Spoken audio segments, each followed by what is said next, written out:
අයිබෝන් දරුවනේ සියලුම දෙනාට අද සූදානම් මම ඔයාලත් එක්ක 11 වෙනි ආහාර ජීර්ණ පද්ධතිය පිළිබඳව කතා කරන්න. අපි දන්නවා මානවයාගේ ආහාර ජීර්ණය කරන පද්ධතිය තමයි ආහාර ජීර්ණ පද්ධතිය කියලා අපි හඳුන්වන්නේ.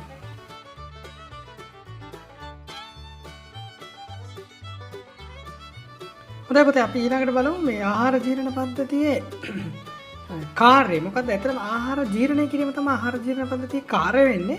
ඉතින් ආහාර ජීර්ණය කියලා කියන්නේ මොකක්ද කියලා අපි මුලින්ම හඳුනාගමු.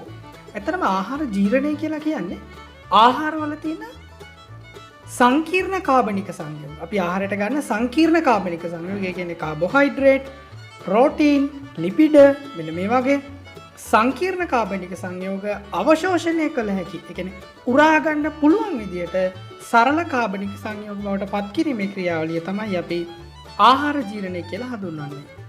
ආහාරවල අඩංගු සංකීර්ණ කාබනික සංයෝග අවශෝෂණය කළ හැකි විදිහට සරල කාබනික සංයෝග බවට පත් වීමේ ක්‍රියාවලිය අපි හඳුන්වනවා ආහාර ජීර්ණය කියලා.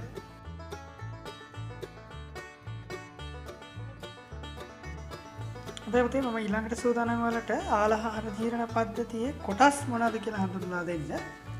ආහාර ජීර්ණ පද්ධතිය ආරම්භක අතර මේක දිගහැරියොත් එහෙනම් දිග නාලයක් විදිහට අපිට දිග අරින්න පුළුවන්. ඉතින් මේ නාලයේ ආරම්භක කෙළවරේ තියෙන මුඛය ඒ වගේම මුඛයට පහළින් වරට පිහිටලා තියෙනවා අන්න ස්රෝතය මේක බලා ගන්න පුළුවන්. ඊළඟට ආමාශය, ඊළඟට කුඩාන්තරය, අපි ශුද්ධාන්තරය කියලා හඳුන්වනවා. ඊළඟට මහාන්තරය, ගුද මාර්ගයේ ගුදය මේ විදිහට තමයි ආහාර ජීර්ණ පද්ධතිය කොටස් අපිට හඳුනා ගන්න පුළුවන්. ඊට අමතරව ආහාර ජීර්ණ පද්ධතියේ තවත් කොටස් කිහිපයක් තියෙනවා. අක්මාව කියලා කොටසක් වරම තියෙනවා. මෙතන පැහැදිලිව දැක ගන්න පුළුවන්. පිත්තාශය කියලා කොටසක් තියෙනවා. ඊළඟට අන්‍යාශය කියලා කොටසක් තියෙනවා. ඊළඟට උණ්ඩුක පුච්චය කියලා කොටසක් තියෙනවා. මේ පිළිබඳව මම ඉස්සරහදී වැඩිදුරටත් ඔයාලත් එක්ක කතා කරනවා. මූලිකව අපි ආහාර ජීර්ණ පද්ධතියේ තියෙන කොටස් මොනවාද කියන එක හඳුනා ගැනීම තමයි මෙතනදී සිද්ධ කරන්නේ.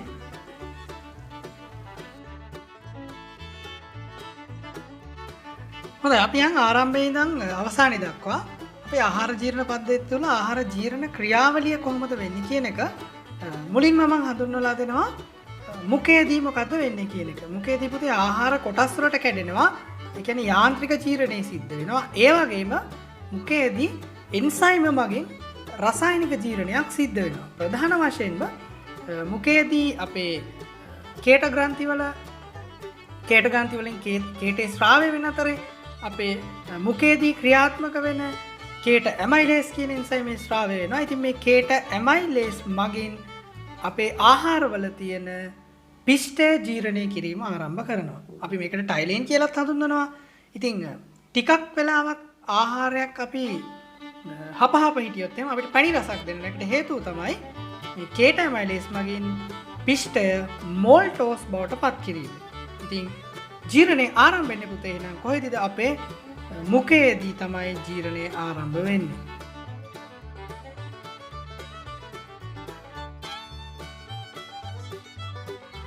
ඊළඟට අපි බලුවොත් පුතේ ආමාශයේදී මොකද වෙන්නේ කියලා. ආමාශය මල්ලක් වගේ වීමයක්. මේකේ ආමාශය තුලට ආහාරය ගිහපුවාම ආමාශය තුලදී ආමාශයක යුෂය ස්‍රාවය වෙනවා. මේකේ තියෙනවා හයිඩ්‍රොක්ලෝරික් අම්ලය සහ පෙප්සින්. මේ පෙප්සින් කියන එන්සයිම සක්‍රිය වෙන්නේ හයිඩ්‍රොක්ලෝරික් අම්ලයේ ස්‍රාවයත් එක්ක. ඒ කියන්නේ pH එකේ වෙනස් වුනහම තමයි මෙයා සක්‍රිය වෙන්නේ. ඉතින් පෙප්සින් මගින් සිද්ධ කරන කාර්යය තමයි ආහාරය තුල තියෙන ප්‍රෝටීන් ජීර්ණය ආරම්භ කරනවා. මෙයා අර්ධ වශයෙන් තමයි ප්‍රෝටීන් ජීර්ණය කරන්නේ. ප්‍රෝටීන් පොලිපෙප්ටයිඩ් බවට පත් කිරීම සිද්ධ කරනවා. ඉතින් සාමාන්‍යයෙන් ආමාශය තුල ගත්තාම ආහාරය පැය 3ක් විතර කාලයක් ආමාශය රැඳිලා තියෙනවා. ඉතින් ලදරුවන්ගේ නම් ආමාශයේ තියෙන රෙනින් කියන එන්සයිම. ඉතින් මෙයා කරන්නේ ලදරුවන්ගේ ආහාරවල විශේෂයෙන් කිරි කැට ගැසීම සිද්ධ කරනවා. ඊට අමතරව ආමාශයේ සිද්ධ වෙන ක්‍රියාව තමයි සාමාන්‍ය ජීර්ණඵල අවශෝෂණයක් වෙන්නේ නැහැ. මෙයාගේ ඖෂධ, ග්ලූකෝස්, ජලය වගේ දේවල් අවශෝෂණය කිරීම ආමාශයේදී සිද්ධ වෙනවා.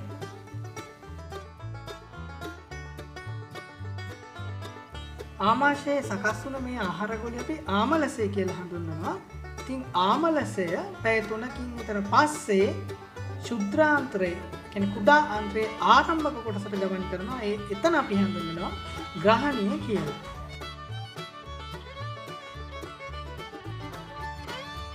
ඉතින් මේ ශුද්ධාන්තරයේ සිද්ධ වෙන ආහාර ජීර්ණ ක්‍රියාවලියට අග්න්‍යාශයෙන් ස්‍රාවය වෙන අග්න්‍යාශයක යුෂය. ඒකේ තියෙන එන්සයිම කීපයක්. ඒ එන්සයිම එක්ක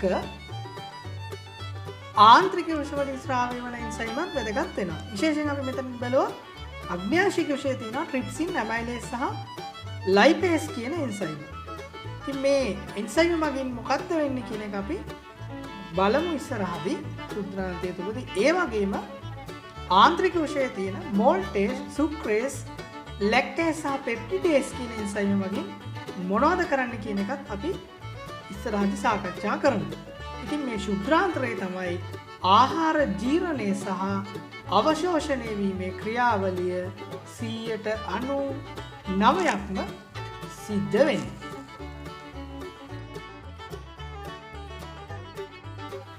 හොඳයි පුතේ, අග්න්‍යාශයෙන් ස්‍රාවය වෙන ට්‍රිප්සින් කියන එන්සයිමය ප්‍රෝටීන් පොලිපෙප්ටයිඩ් බවට පත් කරනවා. ඒ වගේම ඇමයිලේස් මගින් හිස්ටේන් මෝල්ටෝස් බවට පත් කරනවා. ඒ වගේම ලයිපේස් මගින් ලිපිඩ මේද අම්ල සහ ග්ලිසරෝල් බවට පත් කරනවා.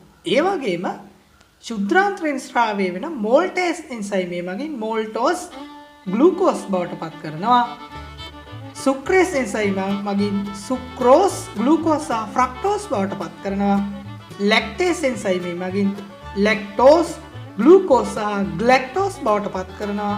පෙප්ටිඩේස් මගින් පොලිපෙප්ටයිඩ් ඇමයිනෝ අම්ල බවට පත් කරනවා. ඉතින් මේ ජීර්ණ ක්‍රියාවලිය ගත්තාම අපිට ආහාර ජීර්ණ ක්‍රියාවලියේ අවසානයේට හැදෙන දේ, ඒ කියන්නේ අන්තඵලය මොකද්ද කියලා අපිට දැනගන්න පුළුවන්.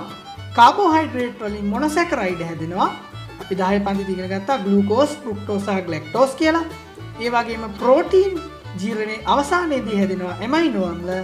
ඒ වගේම ලිපිඩ ජීර්ණයේ අවසානයේදී මේද අම්ල සහ ග්ලිසරෝල් සෑදීම සිද්ධ වෙනවා. දැන් මොකද්ද මේ තෛලෝදකරණය කියන්නේ? අතන මේ ආහාරවල තියෙන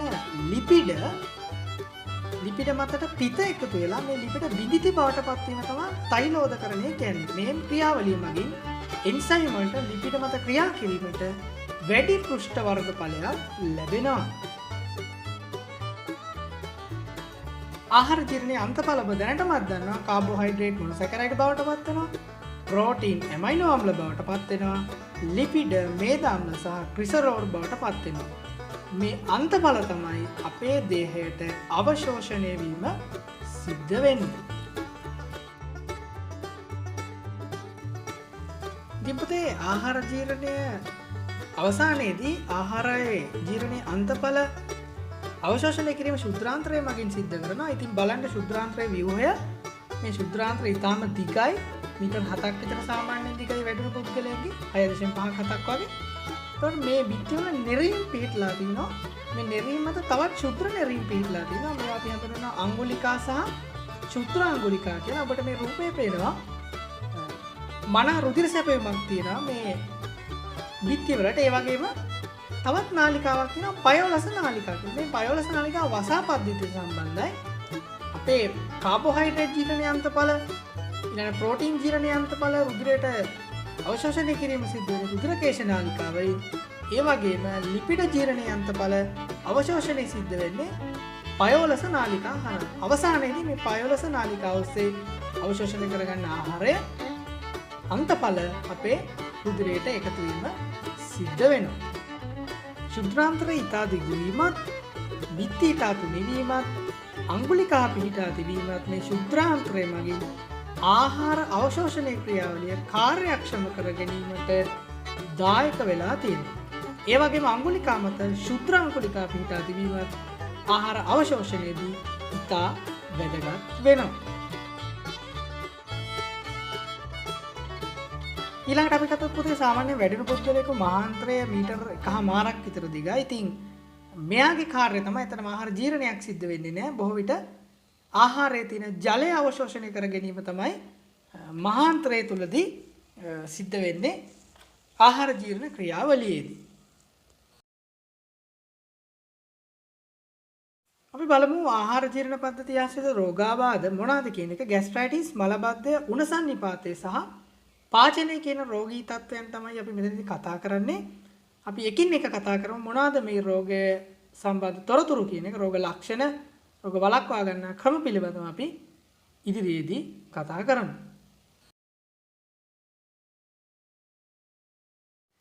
එතන පුතේ වර්තමානයේ ගොඩක් ඔයාලා අපි හැමෝටම තියෙන රෝගී තත්ත්වයක් තමයි මේ ગેස්ට්‍රයිටිස් කියන රෝගී තත්ත්වය. ආමාශය දැවිල්ල, වේදනාව, මෙයාගේ රෝගී ලක්ෂණ තියෙනවා. ඇඹුල් රස උගුරට එන එක ඔයාලටත් මේ අත්දැකීම් ඇති. ඉතින් මේකට හේතුව තමයි මේ ආමාශයේ අභ්‍යන්තර ශ්ලේෂ්මල ආස්තරය ප්‍රදාහයටපත් වෙන එක. ඉතින් දිගු වේලාවක් අපි ආහාර ගන්න නැතුව හිටපුවාම තමයි මේ වැඩේ බොහෝ විට සිද්ධ වෙන්නේ. ඉතින් අපිට පුළුවන් හරි වෙලාවට ආහාර අරගෙන තෙල් දාපු, අම්ල එකතු කරපගෙන විනාකිරි වගේ දාපු ආහාර ගන්න නැතුව ඉන්න පුළුවන් නම්, අධික ලෙස මද්යසාර දුම්මැටි පාවිච්චි නොකර ඉන්න පුළුවන් නම්, මානසික ආතතියෙන් මිදෙන්න පුළුවන් නම් අපිට ગેස්ට්‍රයිටිස් රෝගී තත්ත්වය වළක්වා ගැනීමේ හැකියාව තියෙනවා. ඉතින් වර්තමාන සමාජයේ බහුලතම රෝගී තත්ත්වයක් විදිහට අපිට ગેස්ට්‍රයිටිස් රෝගය හඳුනා ගන්න පුළුවන්. ඊළඟ රෝගය තමයි පුතේ අපි කතා කරන්නේ උණසන්නිපාතය. මේක බොන්නේ බැක්ටීරියාවක් මගින්. මේ රෝගකාරකයා ඇත්තටම ආහාර පාන වලින් තමයි අපිට ශරීරගත වෙන්නේ. දූෂිත ජලයෙන්, ආහාර වලින් අපි ආහාර ගත්තොත් ඒ ජලය අපි ප්‍රයෝජනට ගත්තොත් එහෙම ඉතින් අපිට මේ රෝගය ආසාදනය වෙන්න පුළුවන්. ඒ වගේම මැස්සන් මගින් මේ රෝගය බෝ වෙන්න පුළුවන්. ඉතින් මේ රෝගයේ ලක්ෂණ ගත්තොත් එහෙම උණ, ඉසරදය, ඇඟට පණ නැති ගම, වීලි කැස්ස, ඊළඟ මලබද්ධය වගේ තත්ත්වයන්, බඩේ අමාරු වගේ තත්ත්වයන් අපිට මේ රෝගයේ රෝග ලක්ෂණ විදිහට අපිට හඳුනා ගන්න පුළුවන්. ඉතින් උණසන්නිපාතය සඳහා ප්‍රතිශක්තිකරණ එන්නත ලබා ගැනීමෙන් අපිට පුළුවන් මේ රෝගී තත්ත්වයෙන් ආරක්ෂා වෙන්න. දිමුතේ ඊළඟ රෝගී තත්ත්වය තමයි මලබද්ධය. ඔයාලත් ඉතින් টয়ලට් යන්න කම්මැලි කම එහෙම හිටියොත් එහෙම අර මහාන්තරය මගින් මොකද කරන්නේ? ආහාරයේ තියෙන ජලය ටික ඔක්කොම උරා ගන්නවා ටික ටික. ඉතින් එතකොට අර අර්ධ ඝන තත්ත්වයේ තියෙන ආහාරය මොකද වෙන්නේ? එයා ටික ටික ඝන වීමට ලක් වෙනවා. මෙහෙම ඝන වුණාම ගුද විවරය ඔස්සේ අපිට අපහසු වෙනවා මේ ආහාර එළියට පිට කරන්න. ඉතින් මේ අපහසුතාවයට තමයි අපි කියන්නේ මලබද්ධය කියලා. ඉතින් හොඳින් ජලය පානය කරන්න, ආහාරයේ තන්තු තියෙන ආහාර පාවිච්චි කරන්න, ඊළඟට අවශ්‍යතාවයේ ඇති වුණ විටදී මල පහ කිරීම සිද්ධ කරන්න. මේ වගේ ආරක්ෂාකාරී පියවර අනුගමනය කිරීමෙන් අපිට පුළුවන් මලබද්ධය තත්ත්වය වළක්වා ගන්න. ඊළඟට අපි කතා කරමු පාචනය කියන රෝගී තත්ත්වය ගැන. ඇත්තටම මේ රෝගය ඇතිවීම සිද්ධ වෙන්නේ වෛරස් එකක්, බැක්ටීරියාවක්, එහෙම නැත්නම් පරපෝෂිතයෙක් මගින් අපේ ආහාර මාර්ග බිත්තිය ආසාදනය වුණාම ඉතින් අපි සමහර දවසට කඩෙන් කනවනේ මේ කොත්තුවක්, ඊට පස්සේ රයිස් එකක් එහෙම කාපුවාම බහුදාට සමහරක් විට අපිට නිතරම টয়ලට් යන්න වෙනවා. නිතරම මල පහ කිරීම සිදු කිරීමේ අවශ්‍යතාවය එනවා. ඉතින් පුතේ මෙතනදී වෙන්නේ අර මහාන්තරයෙන් ජලය අවශෝෂණය කරන එක අඩු වෙනවා මේ වෙනකොට. ඒ නිසා නිතරම අපිට දියර වශයෙන් මල පහ වීම සිද්ධ වෙනවා. ඉතින් ගොඩක් දුරට මල පහ මේ විදිහට පිට වුණොත් එහෙම අපේ දේහය විජලන තත්ත්වයට උනත්පත් වෙන්න පුළුවන්. ඒ නිසා මේ දූෂිත ආහාර පාන ආදිය ගැනීම හැකි තාක් අපි වළක්වා ගත්තොත් අපිට පුළුවන් මේ රෝගී තත්ත්වයන් වළක්වා ගන්න. ඊළඟට විශේෂයෙන් වැසිකිලි පාවිච්චියේදී ජල මුද්‍රිත වැසිකිලි පාවිච්චි කරන්න ඕනේ. වැසිකිලි භාවිතයෙන් පස්සේ අපි හොඳට අත් දෙකම මනාව පිරිසිදු. ඊළඟට හැම විටම ඔයාලා නටවා නිවාගත් ජලය පානය කරන්න ඕනේ. ඊළඟට මාර්ග අසල පාරවල් අයිනේ තියෙන ආහාර පාන ගැනීමෙන් වළකින විදිහටත් ඔයාලට මතක් කරනවා මේ රෝගී තත්ත්වයෙන් වැළැක්වීම සඳහා. එහෙනම් පුතේ අද මම ඔයාලත් එක්ක කතා කරේ ආහාර ජීර්ණ පද්ධතිය පිළිබඳව. ඉදිරියේදී තවත් පාඩමකින් ඔයාලා හම්බෙන්නම්. මතක ඇතුව අපේ channel එක subscribe කරන්න. ඔයාලට ගැටලු තියෙනවා නම් කමෙන්ට් එකක් විදිහට ඉදිරිපත් කරන්න. මම සූදානම් ඔයාලට අවශ්‍ය පාඩම් ඉස්සරහදී ඔයාලත් එක්ක සාකච්ඡා කරන්න එන සියලු දෙනාටම අපිත් එක්ක නැදී සියයට බොහොම ස්තුතියි. ආයුබෝවන් සියලුම දෙනාට. සුබ දවසක්.